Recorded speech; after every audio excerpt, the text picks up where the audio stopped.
Welcome everyone to this session, meaning making, the levels of meaning. We've been talking about meaning making for the last two sessions.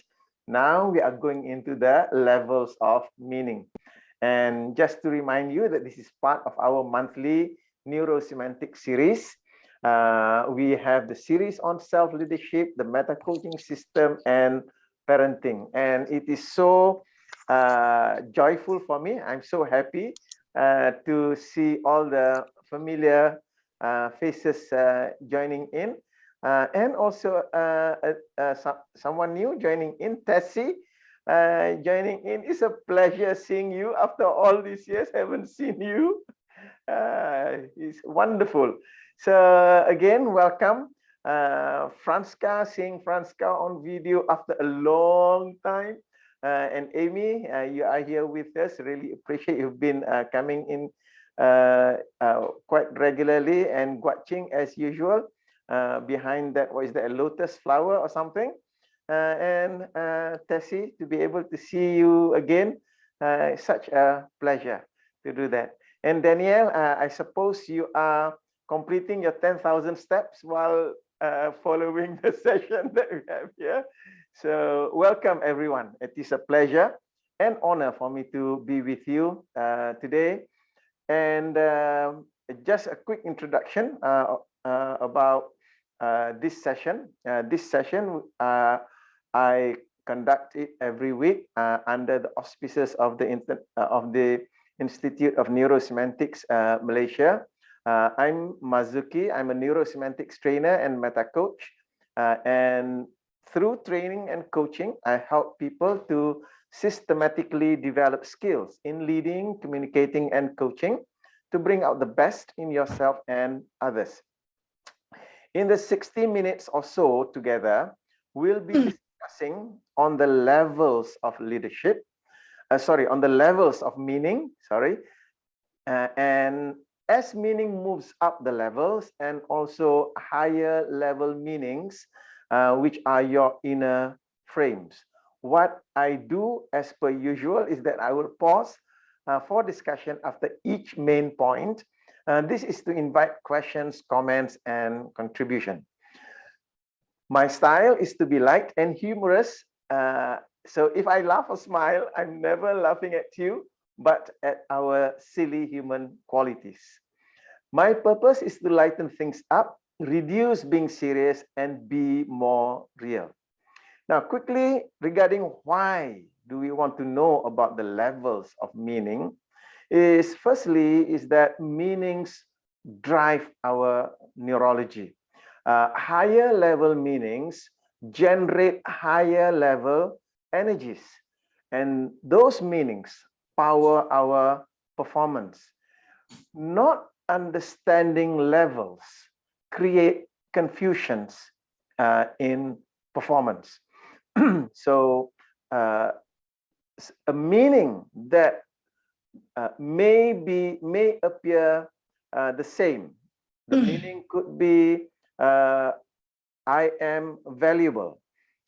That meaning at different levels will generate different levels of energy. So that's why we are looking at the meanings, the levels of meanings, because by understanding the levels, then we have greater understanding of how we are performing in our lives. So let's take the first point, the levels of meaning. So let me just share my screen.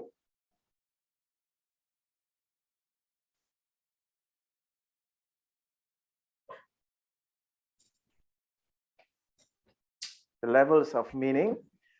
First point is that meaning comes in levels. So that's what I alluded to just now. Meaning comes in levels. You create meaning in levels by layering meaning upon meaning. Your meaning making abilities begin with the sensitivity of your neurology and sense receptors to detect that there is a world of energy manifestations out there. We are detecting those energies out there. That's the unspeakable level of meaning making. In other words, meaning begins with neurology, not cognition. And as I was preparing for this is the one that took me back, because I've been so used to thinking about meaning as our thinking process, creating meaning and feeling that meaning as part of our emotion.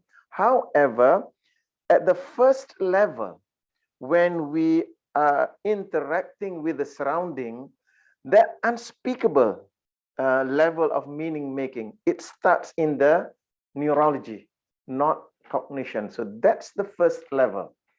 Now, the next point is that meaning begins with mapping to the inside that which is out there, so that you can come to understand it and relate to it effectively.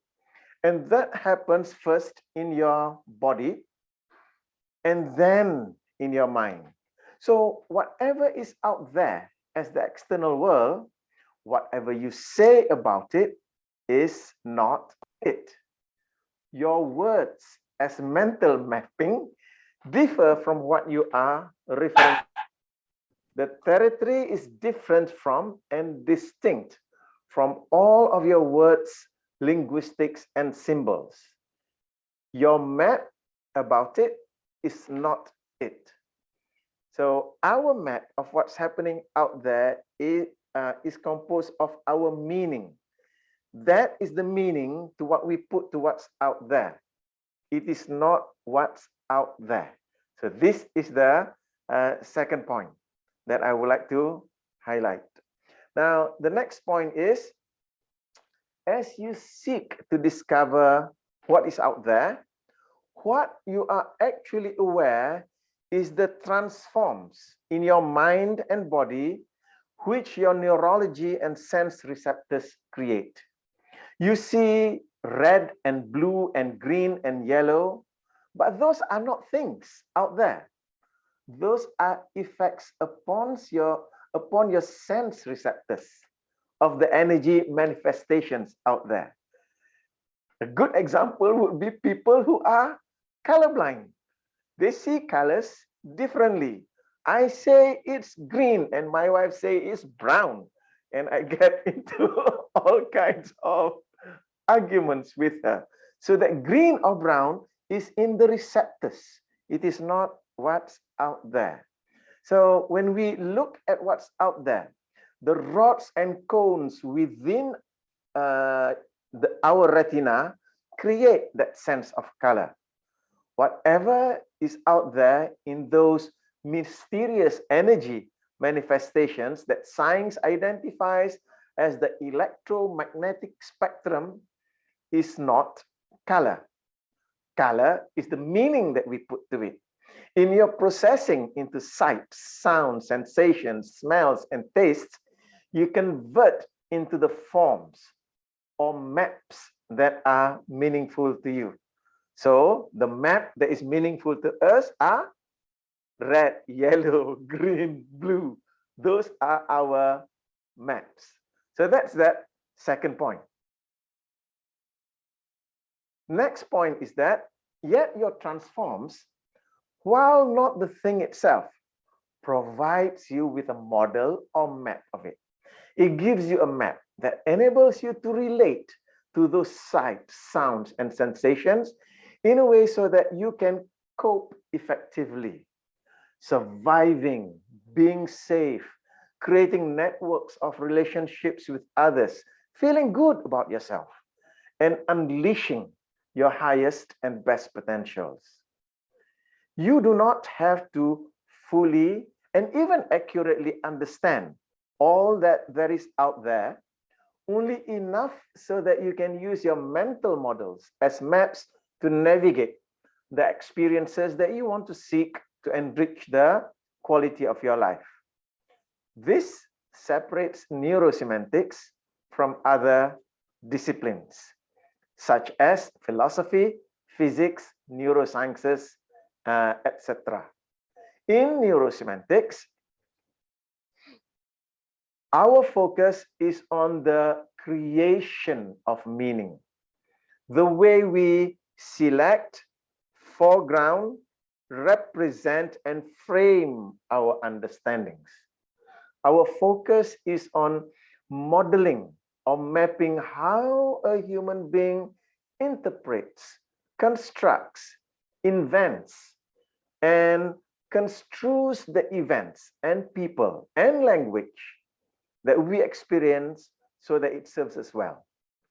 From NLP, we know this occurs as a systemic process of mind, body, of neurology, semantics. So meaning is the result of what you do with the sensory information after you bring it into your representational awareness. So that's the first point regarding meaning. And when I was preparing for this presentation, the greatest shock for me is that I overlooked that part of the unspeakable level of meaning making, the one that comes into our neurology first. So meaning begins with neurology, not cognition. Only after that, then we begin to layer upon layer meanings on top of that. So let me just pause there and invite any questions or comments. Tessie, go ahead. Me? Well, first I'd like to congratulate you for putting this on. I've been looking forward to it. I really like the way you structured the first session, the three levels of meaning making. Just like Michael Hall's article recently, what's the difference between feelings and emotions? You know, so this is the same, I think, but said differently. Cognition comes after the neurology. So first you feel it and then you make sense of it. So the emotion is the making sense of what feeling is it. And it comes in so many layers. So thank you so much. Thank you. Yes. Rosita asked me to repeat that first point.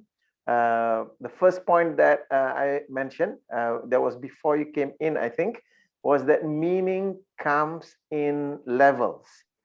You create meaning in levels by layering meaning upon meaning. It's just that we need to realize that there is that unspeakable level of meaning making. That unspeakable level whereby when we are faced with a certain stimulus, that meaning in the neurology comes first. It is not cognition. That meaning comes first. Yes. So I had, if you would so kindly repeat what you said earlier, the 2 times you were taken aback by your research as you were preparing for this presentation. What are those 2 things again, please? This one, the one that I've just mentioned to you, because I overlooked that part of meaning making. That you can say that raw neurological meaning making. I overlooked that part. I've been relying on the cognition part of meaning. Yep. I like that. Thank you. Thank you. So does it have any relationship to age? To age? In terms of the level of meanings. Hey. Does it have any relationship to the age of a person? For example, for a child to be able to have levels of meaning? Yes. Thank you. Yes, children have different levels of meaning. Because the self-reflexivity, we are going to go into that afterwards. The self-reflexive process, our thinking about our thinking and meaning, comes in very early. It comes in very early. So the only difference is the quality of the meanings that are generated because of the different developmental stages. We talk about their logical levels, whether they are at the concrete level or they've gone up to the conceptual level. So the only difference is in the quality of meaning. However, from young, I cannot say for sure. I do not know for sure whether it is 2 years old or 3 years old. That meaning making has already triggered. So just now we were discussing before the start of the session. Franska was mentioning about her daughter not wanting not wanting. You are hugging your daughter, and that 5 years old doesn't want to be hugged. And I mentioned about how grasshopper. By the way, Tessie, that's my eldest granddaughter. I remember. From since she was a baby, she doesn't want to be hugged. When she was by you. By anyone, even by her mama. Even by her mama. When she was small, she will wriggle out. The moment somebody grabs her, she'll wriggle away. When she's able to speak and she begins to empathize with her mama, that her mama wants to hug her, she will let her mama hug her for about 3 or 5 seconds and say, "Are you done?" So that meaning of "I don't like being hugged" is in the neurology. She felt that. Yeah, she felt that. So even before she can put we say formal meaning on it, that she's already making meaning in the body. And as I say that, I notice how little children are very good at sizing people up. When people come into the home, they know how to size. This person is safe for me to go close to. This person is not quite safe. So that's why when people come to the home, small children, they make all of those decisions. So that's why, for example, in my case, typically children, they have greater affinity towards women. So when I meet little children, I don't go too close to them first. I let them move towards me. Only then I will go closer to them, allowing their meanings about me to be expressed before I express my meaning about them. Yeah, so it is there in the neurology. Even before they formally, they think in a formal manner, that a part of meaning making is already there. Yeah, that's lovely. Thank Such you. a nice way of expressing. I've been to a large extent, because I mentioned that I've been studying children for more than 20 years, trying to figure out how do they figure this world, and it is really amazing how this human being starts off with knowing almost nothing, and then they begin to figure out to grow. They figure out the situation, who is safe, who is not safe, what is not safe. So all of those are that meaning making process. So there was a particular point in time that I was asking the question, when do children start making meaning? I was asking that, and when I researched for this topic this evening, that answer, that little children construct meaning probably as young as what, a month old, is answered. Even though they cannot cognitively put meaning, the neurology is already constructing the meaning. Yeah, true. Okay, so Zo, welcome.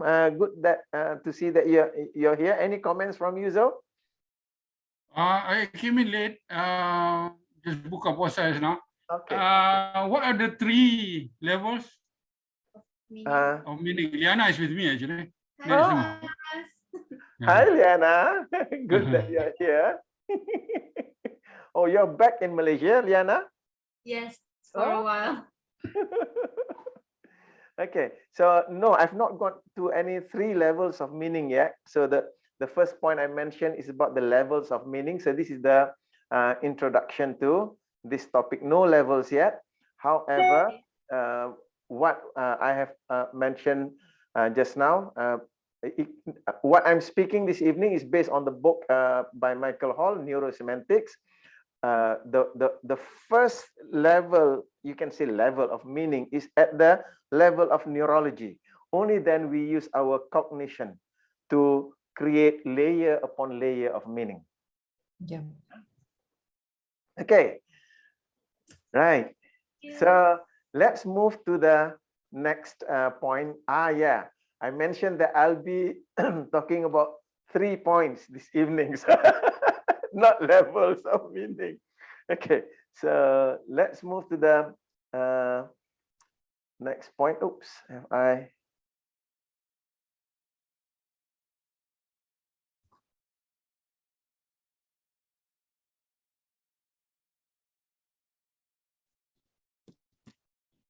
Okay. So with that, going back to the previous point on the levels of meaning, I forgot to show to you this this slide. So before I go to the second point, just to show this this slide. And yes, Franska, I officially call this the green man. You are the one who named this this green man.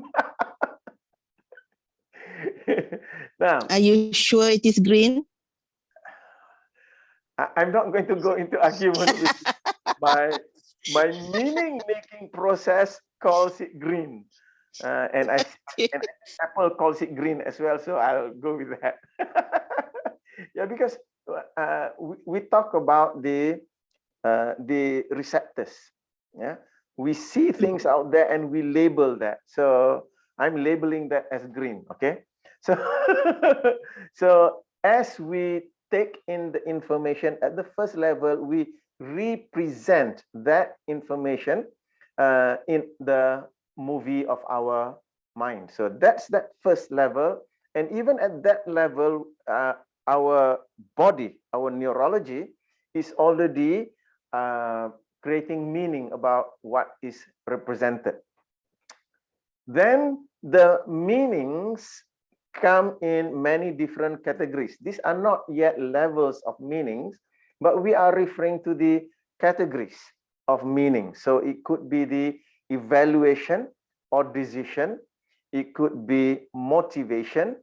It could be context of what's happening out there. It could be beliefs.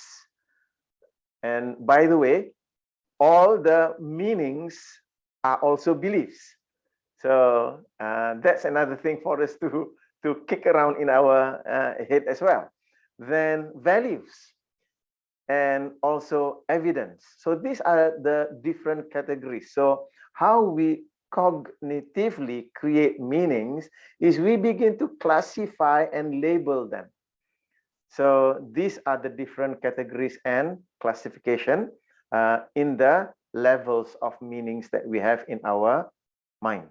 Okay, so moving to the next point, as meaning moves up the levels, the first point here is that your meaning-making creativity continues as you continue to process the references, meaning to say the information that you create.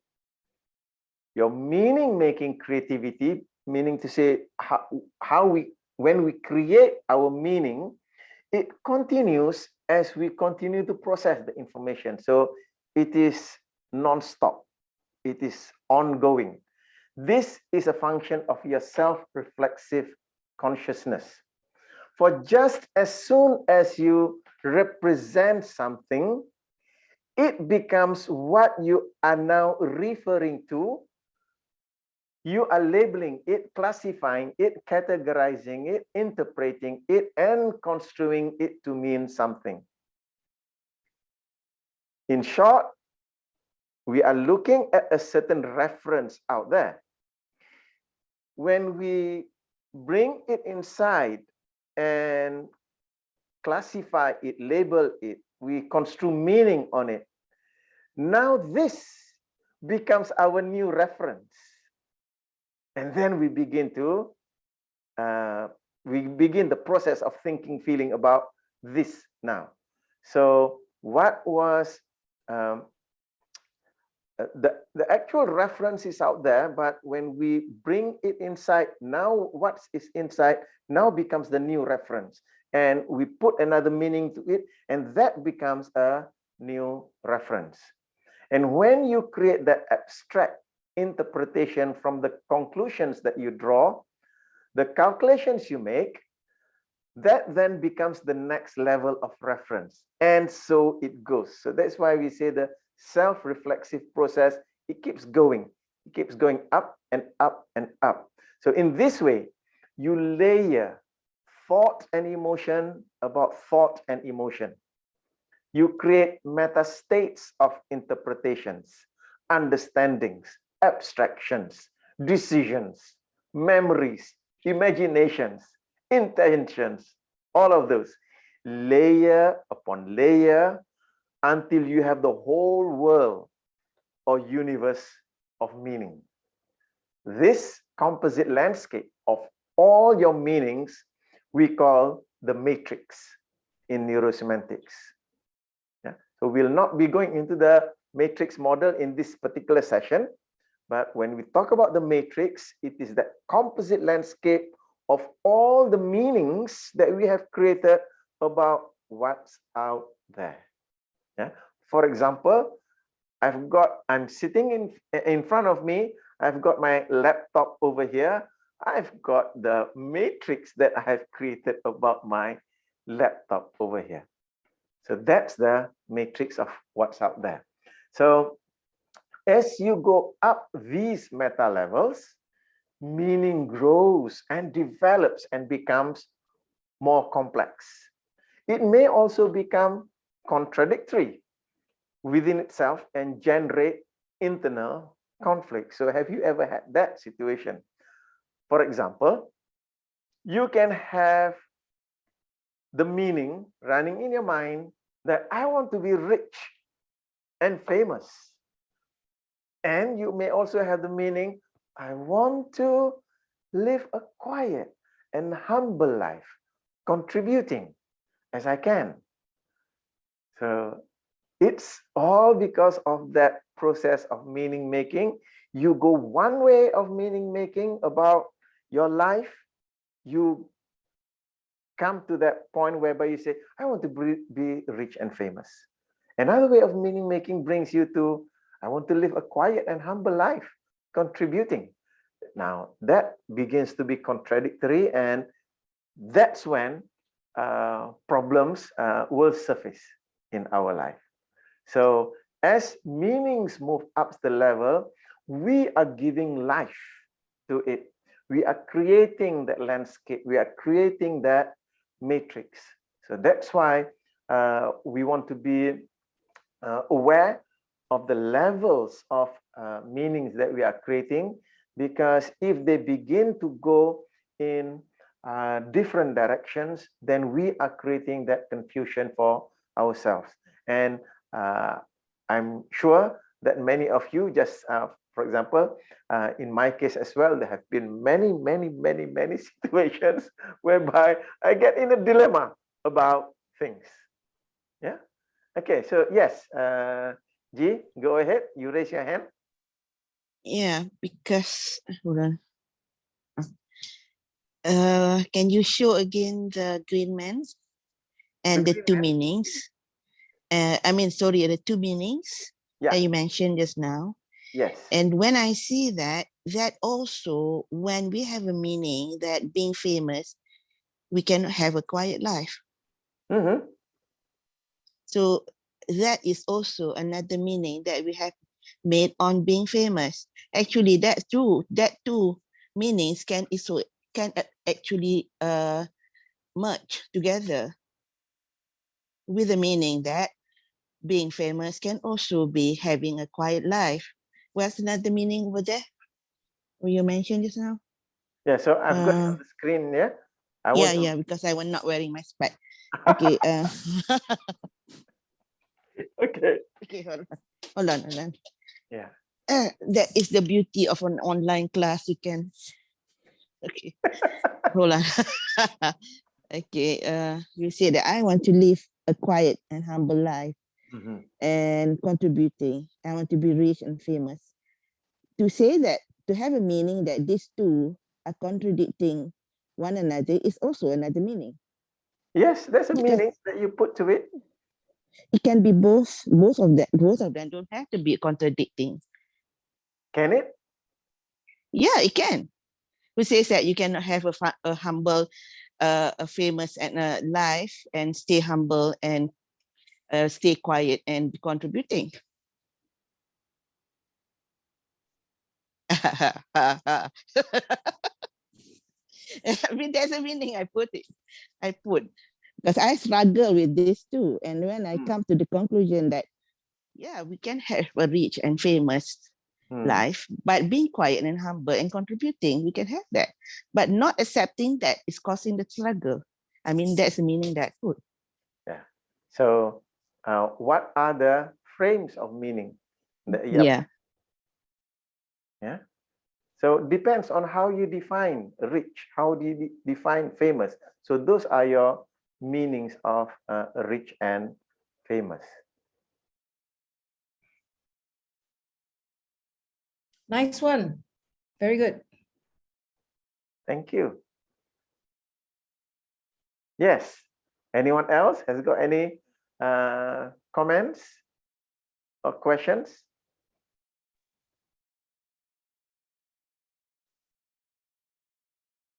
No? Okay. Let's go to the next point.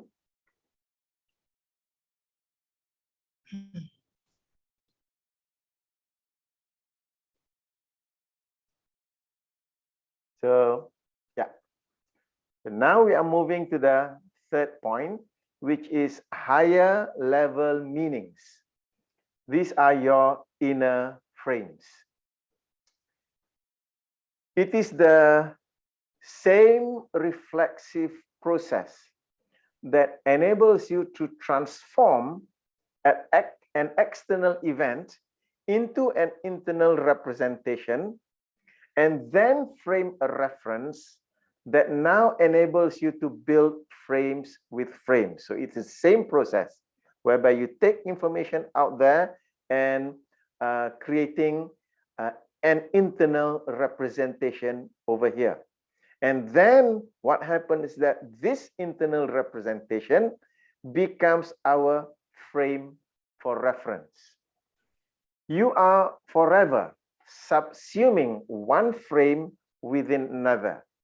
Reflexivity works by reflection.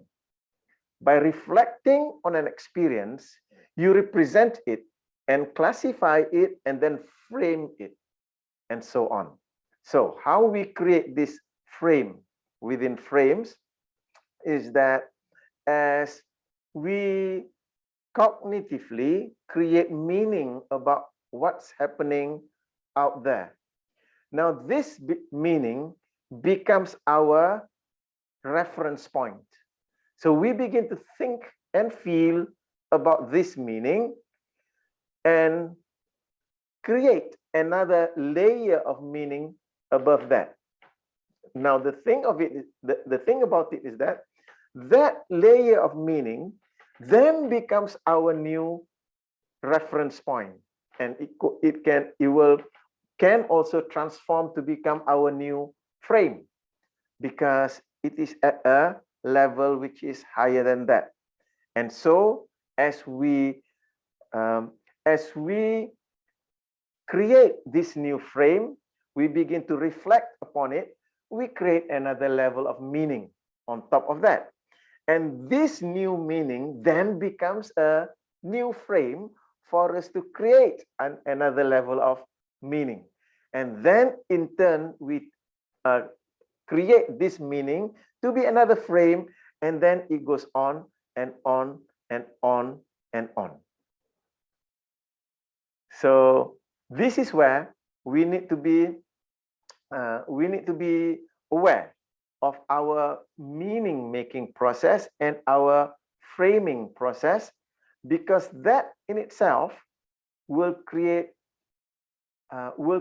problems. The reason why it creates problems is that now we begin to confuse between map and territory. So that's why in NLP, we one of the presuppositions, we say that the map is not the territory, because as we take information from the territory or from what's out there, we create a map. The moment we refer to this map as our thinking process, for many people, they consider this as the new territory, because now it is a point of reference, it is a frame. So this is where we need to be able to realize that yes, in as much as these are new frames that we are creating, we should realize that these are merely frames. They are merely our meanings. And if we really want to peg it to reality, we need to go back into the sensory-based awareness to check what's really out there. So that is why Fritz Perls says, lose your mind and come to your senses. We tend to create meanings, and these meanings become our new frames. And because of that, we confuse these new frames with the reality out there. Okay. So, G, you are putting up your hand. You want to ask something? I put up my hand. Okay. What you are saying is, for example, when I questioned you just now regarding the two meanings, and I make another level of meaning that these two are not conflicting. But at the same time, I also need to know that that is not the territory, because as a human being, you never know the territory. So that's why you keep on, as you go on in life, to understand and to be, in a simple words, is that you don't know nothing.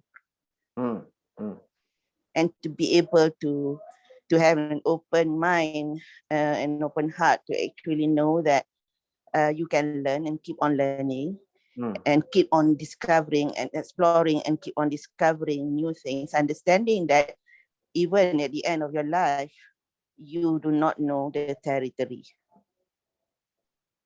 Yes, that's what you're saying, right? Yeah. Okay. So to stay humble and not to be thinking that what you think is the reality is the ultimate reality. Yes. There's no such thing. Okay, thank you.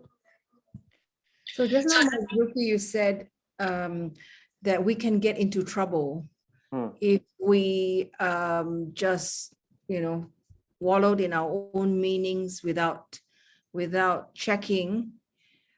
Perhaps you can say a little bit more. But there's research that shows it's a good thing if we go places believing that we are expert at something. We've got this very positive frames around our capability, our self-efficacy. And then there's the other thought that when one is able to hold two differing meanings at the same time without judgment, that is the epitome of intelligence. You hear the two sides of what I'm trying to say. Yes.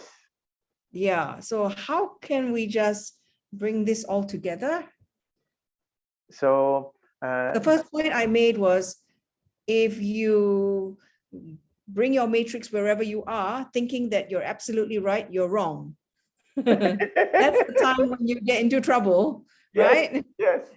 Okay, that's the first point I'm making, because you're never right completely, and you're most probably always going to be wrong because you don't know the territory, like G said. Correct? Yes. So the other point is, it's a good thing to believe in yourself and believe in your self confidence and self-efficacy, but it's also the mark of a really mature person to be able to hold two frames while not offering any judgment. Could you speak to this, please? Yes. I would like to approach that point, that second point, whereby being able to hold these two frames together. This is where we are exercising our meta program. Instead of either or, it's both and. Yeah. So that's where we are operating from. Yes. And it's ironic that not many leaders, I should say, are able to do that. I agree with you on that point, Tessie. Because we all want to jump in and say, I know better, follow me. Yeah. Isn't that what leadership is about? Yes. I know, you follow me. And you know, as you say, it is the hallmark of an intelligent person, of a wise person, to know that even though they are certain about things, that this is the right way to do, they still have that door open that I may be wrong. Yeah, exactly. It's just that for some people, that part, I consider blind side of I have to be right all the time, cause them to close that door that says I am right that says that I may be wrong. Yeah. So running that meta program instead of either or, running it as both am. I am right. At the same time, I may be wrong, to be able to open that door.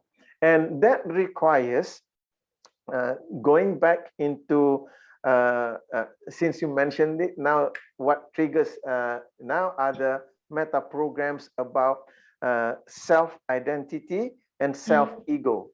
Yeah.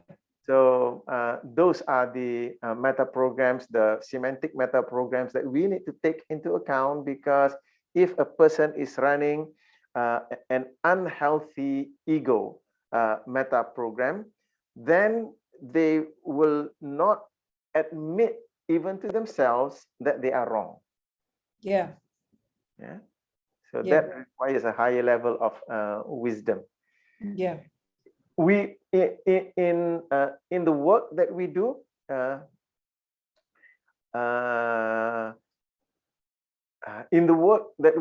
based upon our expertise in certain area, for example, in the context of what we are doing this evening, many of us are trainers, many of us are coaches.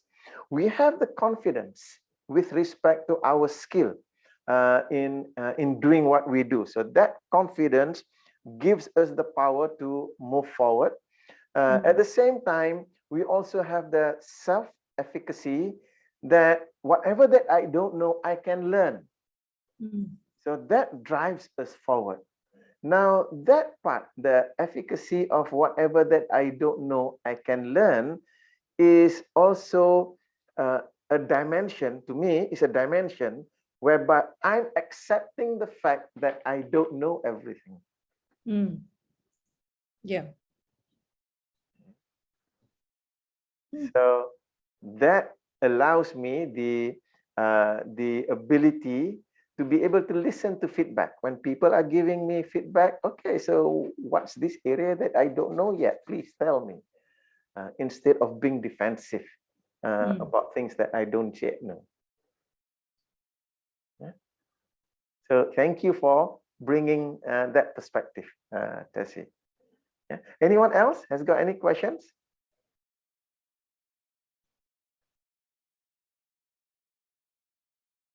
So let me just bring to you an example over here, the way that we are creating meanings and putting frames on it, is that, let's say there you are and you had a certain experience in your life, whereby the experience that you had is that someone spoke to you in a harsh tonality. You don't know anything, so somebody said to you, said something to you with a harsh tonality. So this is an example. So what happens is that maybe some of those meanings may pop up. So these are the meanings that you may create about that harsh tonality. So the meaning of using harsh tonality is mean.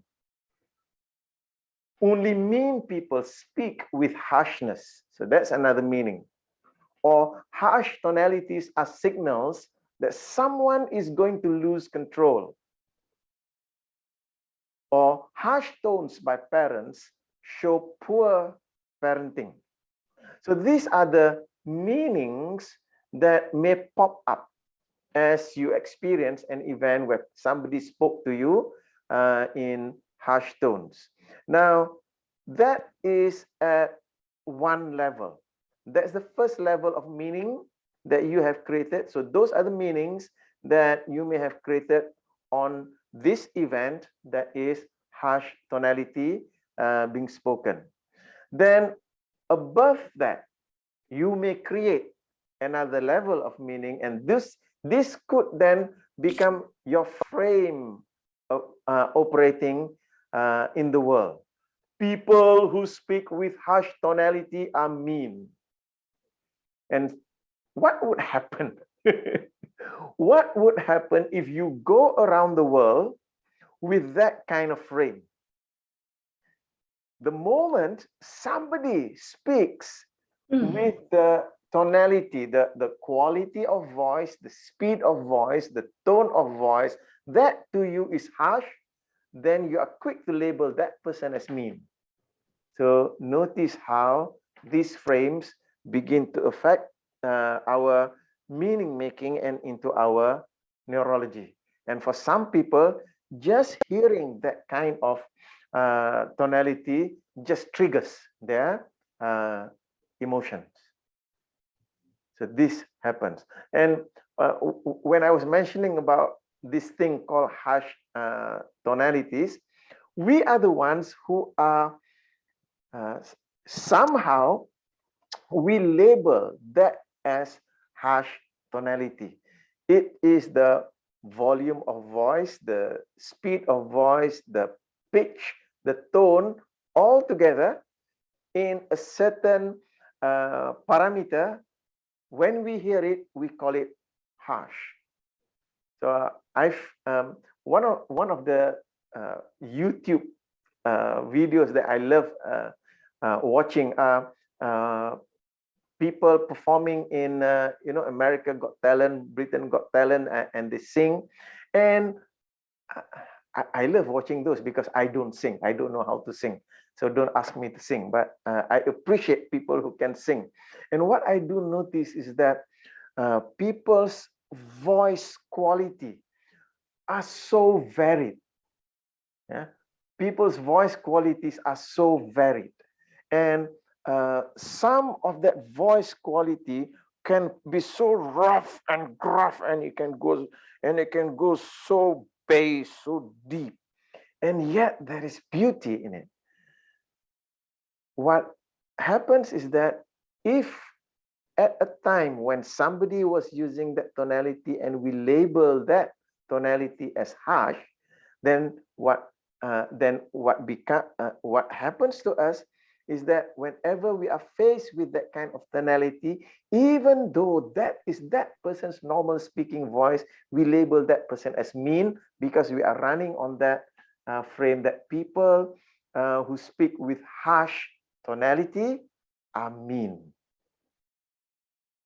Because we have defined a certain parameter of volume, speed of voice, pitch, tone of voice as harsh. Yeah. So that's why understanding the levels of meaning is so important, because in such situations, when we notice that we are reacting to certain stimuli in the real world, we are reacting in ways that are negative, then we are deliberately make a step back to move at a higher level and ask ourselves, what new meanings can I give to this way of speaking? So currently, I'm giving these meanings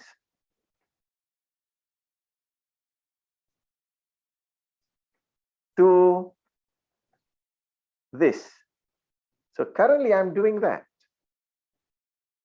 So I find that by giving these meanings, I'm creating that frame, and that frame is not helping me. So what can I do? So now going up to another level and ask myself, what new meanings can I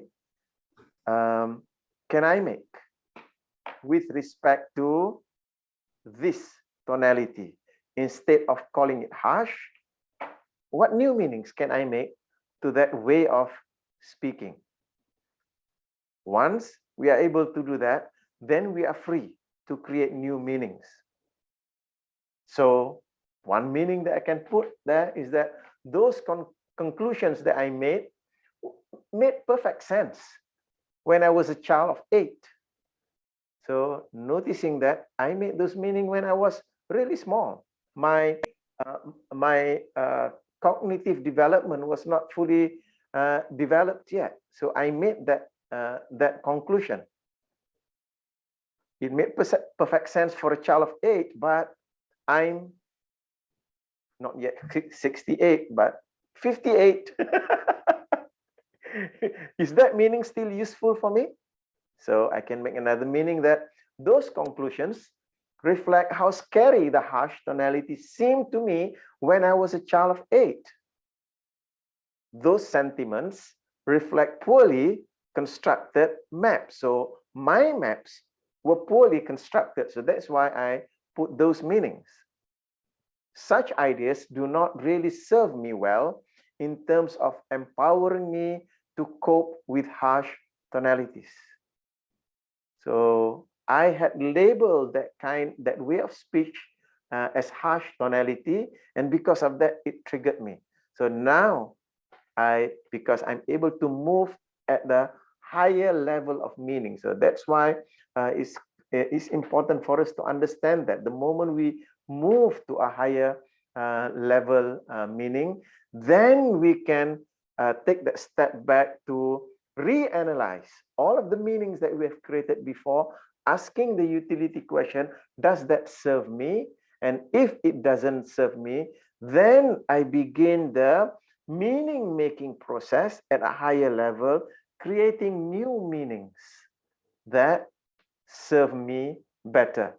So now with these new meanings that I have, I am not triggered by that way of speech anymore. Because previously, that way of speaking was speaking in harsh tonality. Now with these new meanings, I don't even label that way of speaking as harsh tonality anymore. So that's another, to me, the most powerful reason why we want to understand levels of meaning, because only by going higher up the levels of meaning, then we have that vantage position, that vantage point to be able to deframe our old meanings and creating new meanings. Not understanding levels will get us to be caught up in that vicious cycle, moving in there, and not understanding the levels. Yeah. Okay, so let me open up for questions or suggestions. We are coming up to 9 already. I noticed that Tajuddin put in there will have problem going to Arab countries. Okay, let me elaborate on that now. Because we have had a teacher from Arab country, and the Malaysian cannot accept because the way the teacher talks, and sometimes just to attract attention, he will actually bang his hand on the table very loudly. And these people say, oh, how disrespectful to us. I can't learn from this sort of people. And they miss the opportunity to learn. So to me, I look at it as that's the way they do things over there. It's okay. I want to learn from him. I don't really care about all those things. I just consider it as a quirk in the way he behaves. So I'm very chill about it. Thank you, Zo, for mentioning that. And some of these are cultural. Some of these are cultural. So in some cultures, when an older person is speaking, the young person must not say anything. If the young person speaks, then that is considered as rude. So some of those are cultural.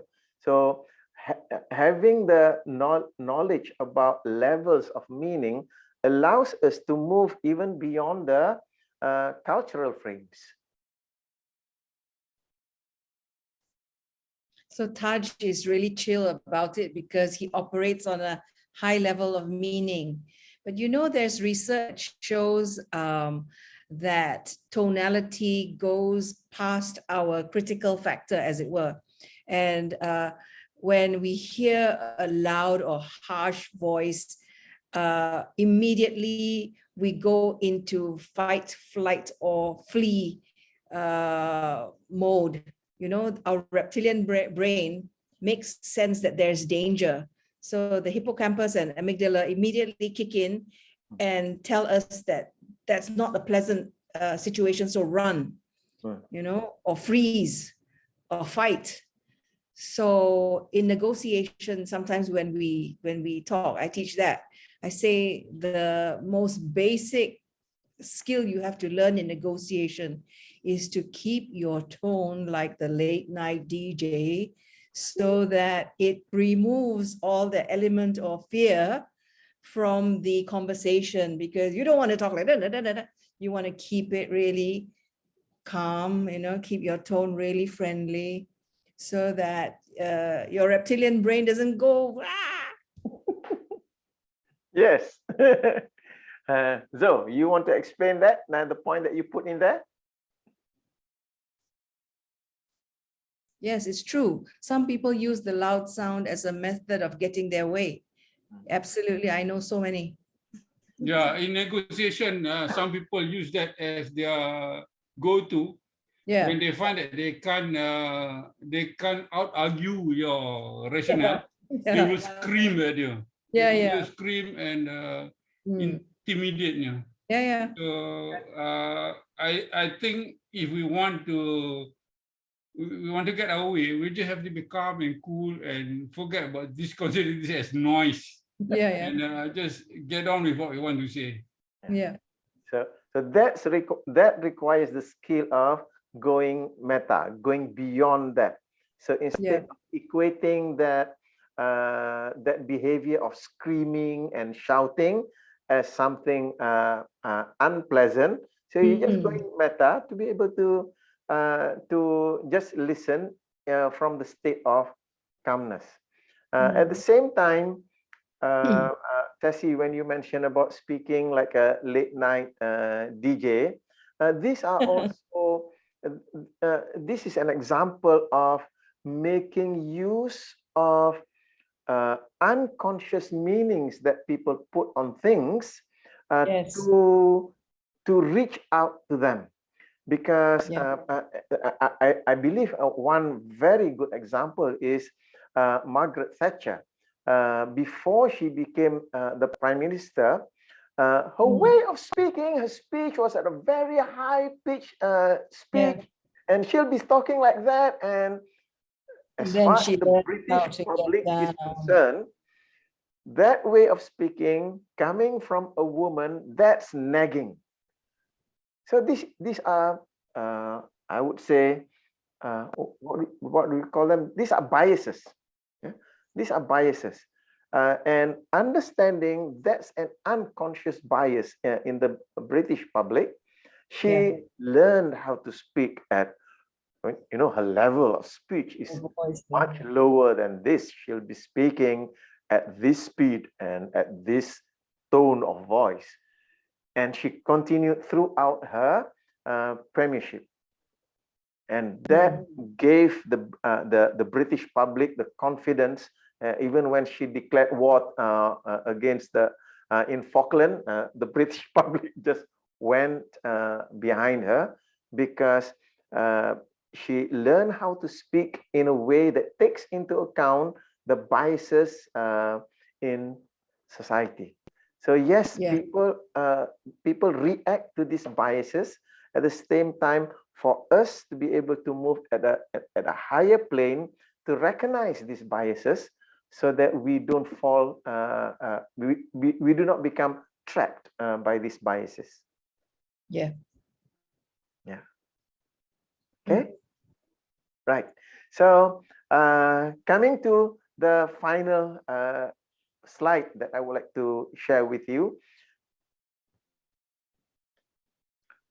And this is on the summary description of the frame development and what we can do to discover and analyze frames. Yeah?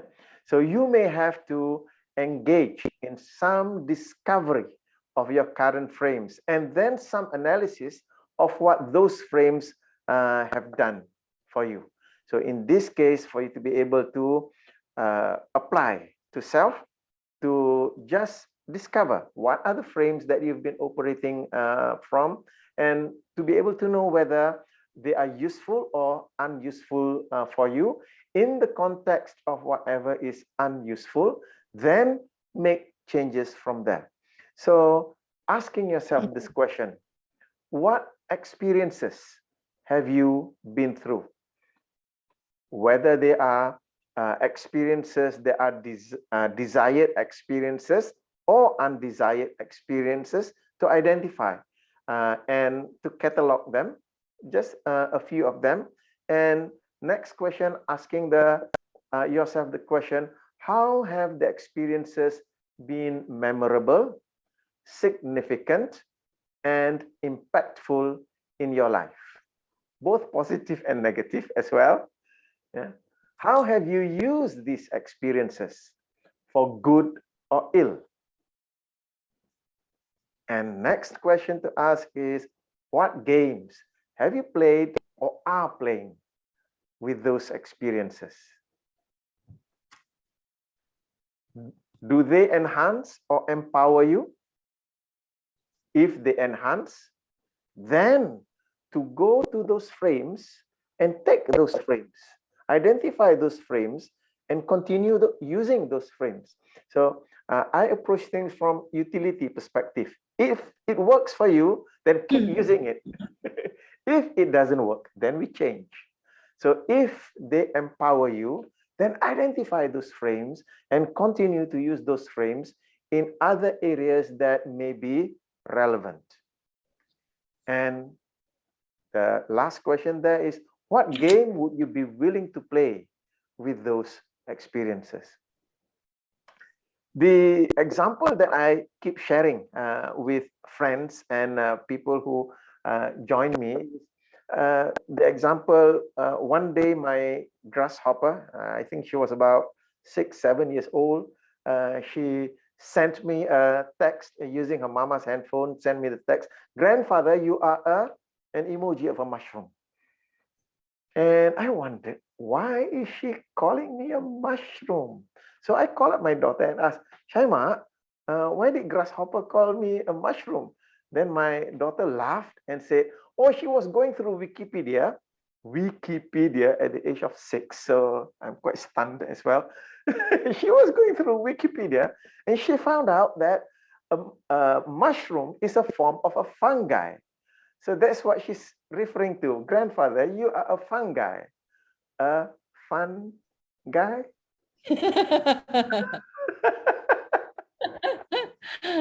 And since then, I have a picture of her on my table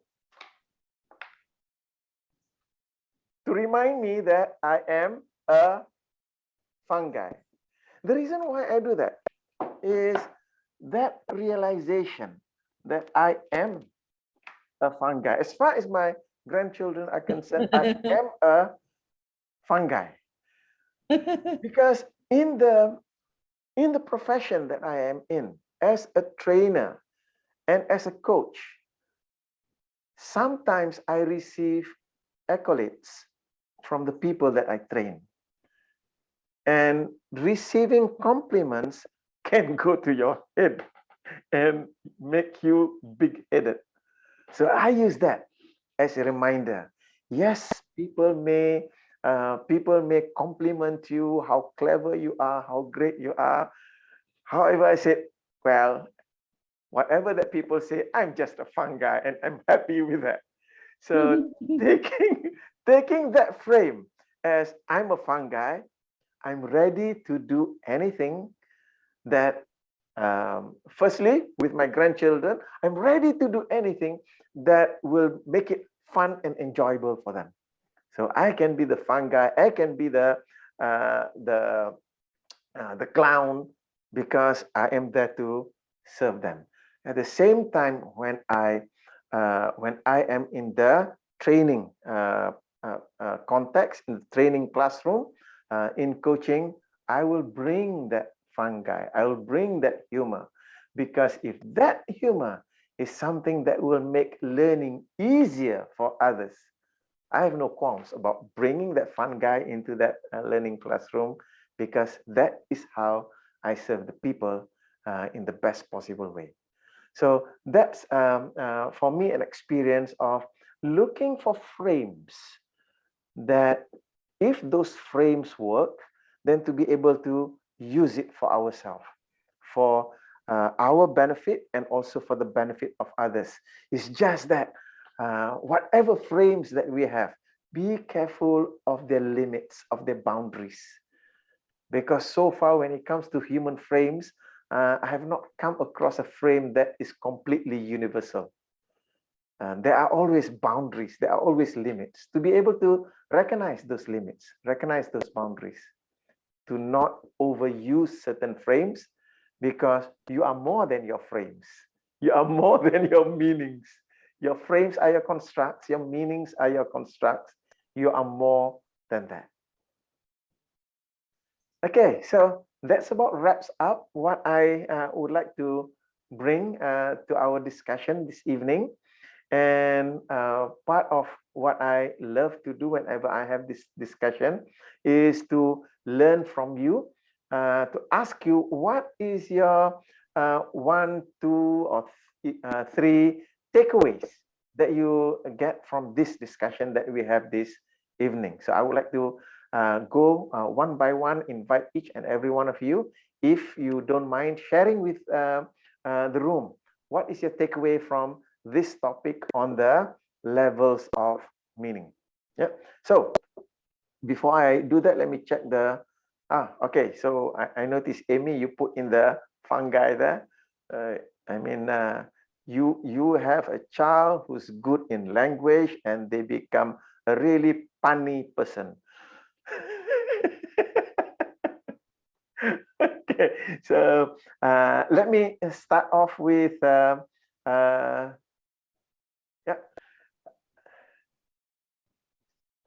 Okay, thank you, Franska.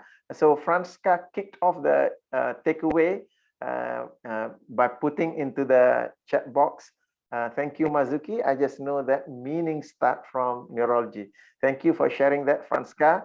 I know that you cannot speak now because baby is demanding your attention. Baby is getting ready to go to sleep. So thank you for that, Franska. So let me invite another person. If you don't mind, I'll start with the bottom of my screen. Joe, go ahead. What's your takeaway from this session this evening? Okay. I am somewhat aware of this framing thing and creating meaning, but sometimes I do get lost along the way. I may be stuck at a certain level, it affects the next level. And I think it makes sense to actually have somebody to coach us to get out of that, because at times we don't really see that we are stuck unless somebody point out to us and say, why are you stuck at this level of thinking or level of making meaning? Then I just realized, yeah, it's about time I start going through the exercise again. I haven't done it for what 10 years, 15 years. Okay, right. So thank you. Thank you for saying that. So that's also the reason why as coaches, one of the practices that we need to continue going is to be coached, because having somebody to coach us, they will, you see, one of the difficulty for us as individual is quite our cognitive distortions can be invisible to us. So a coach hearing our language will be able to detect that distortion. So absolutely, Zoe, when you mentioned that you are stuck, what happens is that because our thinking is distorted, we go into a vicious circle in our mind. So having a coach listening to our language, that coach will be able to detect that distortion. So thank you, Zoe, for saying that. Next, Danielle, may I invite you, if you like to share? Yeah, thank you, Mazuki, for tonight's session. I learned that there are many layers of meaning that we build upon each meaning that we make, and that become the frame. And I think in my own experience, sometimes I've found that when the frames that I have is not resourceful for me, it is actually not helping me at all. And I'm grateful that I learn about this now. And because the moment that I, suddenly sometimes when I have some meaning that I feel that, hey, why am I making that meaning to this situation or this event, and it's not helping me at all? I was able to actually quickly switch it and ask the questions again. Is it true?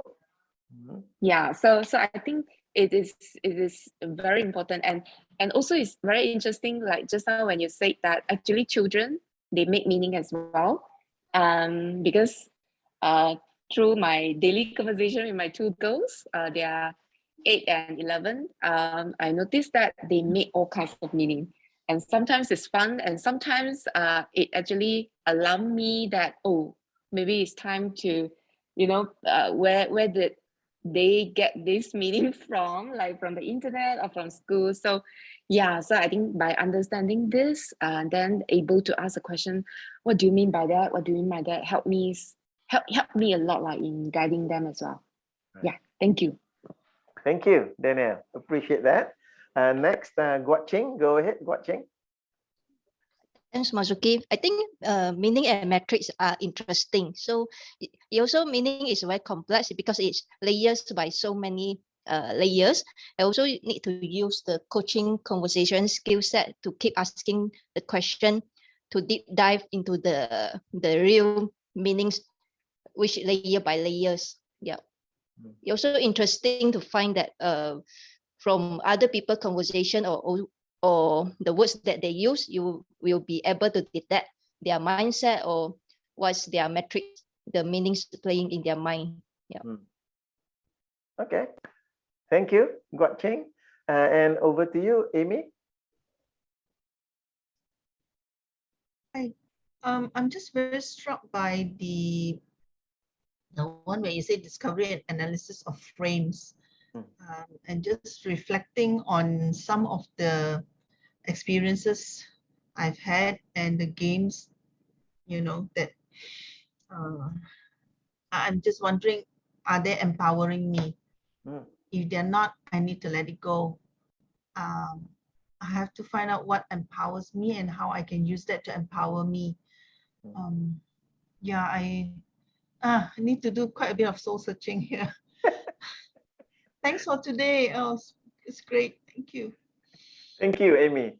And what I would say is that if you are looking for games that you play that empower you, you look at the areas in your life that you are successful in. If you are successful in those areas, then there is every chance that the games that you are playing are empowering you. So that's why you are successful there. So that's the place for you to look for empowering games. Right. Thank you, Amy. And next, last but not least, Tessie, go ahead. No, I'm really enjoying the way you are leading and facilitating this session.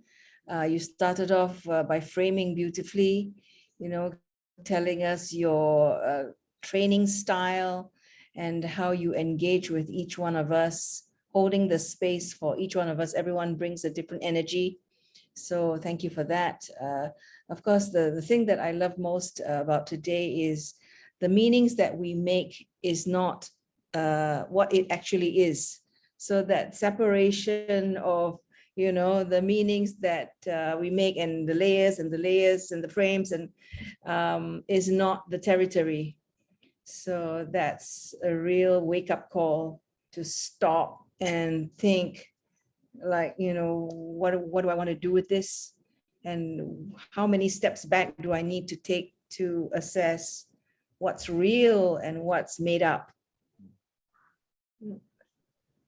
Okay, thank you for saying that, Tessie. And that, I would say, encapsulates our discussion for this evening.